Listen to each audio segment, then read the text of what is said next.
नमस्कार, मेरा नाम डॉक्टर दीपक प्रजापत है। मैं as a senior consultant pulmonary medicine department में मेट्रो मल्टी स्पेशलिटी हॉस्पिटल में कार्यरत हूँ। और आज हम लोग जिस बीमारी के बारे में बात करने जा रहे हैं उसका नाम है COPD। COPD का मतलब होता है chronic obstructive pulmonary disease. COPD chronic obstructive pulmonary disease को बोलते हैं। इसके अंदर होता क्या है कि सांस की नली जो हमारी होती है उसके अंदर धुएं की वजह से परमानेंट डैमेज होने लगता है और अंदर सांस की नली में सूजन आने लगती है। और कुछ लोगों के अंदर लंग्स के जो पैरेन्काइमा होती है, जो हमारा प्रॉपर लंग होता है, उसके अंदर भी डैमेज होने लगता है, जिसको हम एम्फिसीमा बोलते हैं। तो इसके अंदर बेसिकली दो वैरायटी होती है, जिसमें एक वैरायटी होती है क्रॉनिक ब्रोंकाइटिस और दूसरी होती है एम्फिसीमा। जिसके अंदर क्रॉनिक ब्रोंकाइटिस में सांस की नलियों के ऊपर असर आता है और एम्फिसीमा के अंदर लंग्स के अंदर डैमेज होता है।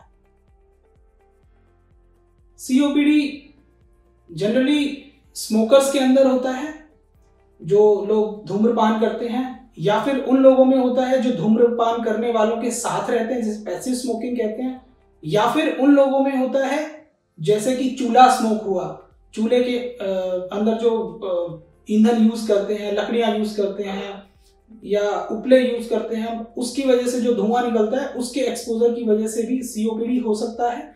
या फिर जो हमारे पर्यावरण में जो धुआं बढ़ रहा है, पॉल्यूशन बढ़ रहा है, इसके एक्सपोजर की वजह से भी COPD हो सकता है। COPD के सिम्टम्स की बात करें तो सबसे पहला सिम्टम खांसी है। लंबे समय तक खांसी रहना, बलगम का बनना, सांस लेने में तकलीफ होना, छाती के अंदर जकड़न महसूस होना, ये कॉमन सिम्टम है जो COPD के पेशेंट्स में देखे जाते हैं।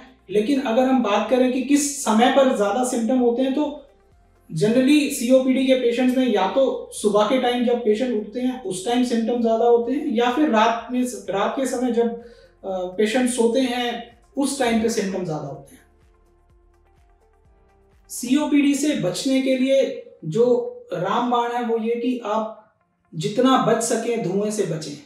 अब धुएं से बचने के कई सारे फार्मूले आप अपना सकते हैं। पहला तो यही कि आप धूम्रपान ना करें, दूसरा ये कि धूम्रपान करने वालों के साथ ना रहें, या फिर तीसरा ये कि जो हमारे इंडोर एयर पोल्यूशन होते हैं, जैसे कि हम अगरबत्ती यूज करते हैं, जो धूप बत्ती यूज करते हैं, घर के अंदर जो चूल्हा जलाते हैं, इन सब चीज़ों को अवॉइड करें। चौथा ये कि पर्यावरण में अगर पॉल्यूशन ज़्यादा है तो उस समय पर घर से बाहर ना निकलें। यदि निकल रहे हैं तो अपने प्रॉपर N95 मास्क का प्रयोग करें, और यदि पॉसिबल हो तो घर के अंदर एयर प्यूरिफायर का भी इस्तेमाल किया जा सकता है। COPD बीमारी का इलाज दो तरीके से किया जाता है। पहला तरीका होता है कि फार्माकोलॉजिकल ट्रीटमेंट, जो हम दवाइयों से करते हैं। फार्माकोलॉजिकल ट्रीटमेंट के अंदर इनहेलर्स का इस्तेमाल करते हैं हम। यदि पेशेंट को ज़्यादा सिम्टम है तो कभी कभी नेबुलाइजर का भी इस्तेमाल किया जाता है। इसके साथ साथ कुछ रेमेडीज हैं, कुछ नॉर्मल टैबलेट्स होती हैं जो हम सांस की नली को खुला रखने के लिए दी जाती है, या फिर जो बलगम जिन लोगों में ज़्यादा बनता है उसमें बलगम साफ करने के लिए जो दवाइयाँ दी जाती हैं जिनसे बलगम कम बने, या फिर जो बन रहा है वो पूरी तरीके से साफ हो जाए सांस की नली में से। इसके अलावा अगर हम नॉन फार्माकोलॉजिकल ट्रीटमेंट की बात करें तो नॉन फार्माकोलॉजिकल ट्रीटमेंट में एक्सरसाइज एडवाइस की जाती हैं, जो एक्सरसाइजेज हैं आपकी ब्रीदिंग एक्सरसाइज। दूसरा, आपको कैसे अपने लंग्स को साफ रखना है उसके लिए कुछ फिजियोथेरेपी एडवाइस की जाती है, और कुछ डिवाइसेस ऐसी होती हैं जो कि लंग्स को साफ रखने में हेल्प करती हैं। उन डिवाइसेस का प्रॉपर तरीके से कैसे इस्तेमाल करना है इसके बारे में आपको बताया जाता है।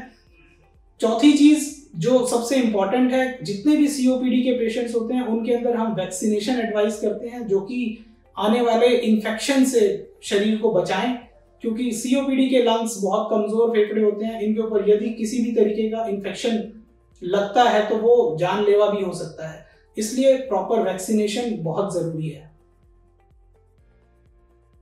बलगम बहुत ज्यादा है या सांस लेने में तकलीफ हो रही है नॉर्मल बैठे बैठे भी, तो ये सारे कैंडिडेट होते हैं कि इनको इमीडिएटली आपको डॉक्टर से कंसल्ट करना है। बट इसके अलावा एक और ग्रुप होता है जिसमें आप जब भी थोड़ा भी एक्सर्शन कर रहे हैं या आप नॉर्मल वॉक कर रहे हैं, अगर आपको वॉकिंग पे या हल्की सी रनिंग पे सांस लेने में तकलीफ हो रही है और आप इसके साथ में स्मोकर हैं, आप स्मोक करते हैं, बेशक आप लाइट स्मोकर हैं या आजकल आप देखते हैं कि शादी पार्टीज में लोग हुक्का स्मोक करते हैं, यदि आप उस तरीके का स्मोक भी करते हैं और आपको चलने में या दौड़ने में थोड़ा भी सांस फूल रहा है, तो ये लोग होते हैं जिनको जल्दी से जल्दी डॉक्टर से कंसल्ट करना चाहिए ताकि उनकी बीमारी को अर्ली स्टेज पे ही कंट्रोल किया जा सके।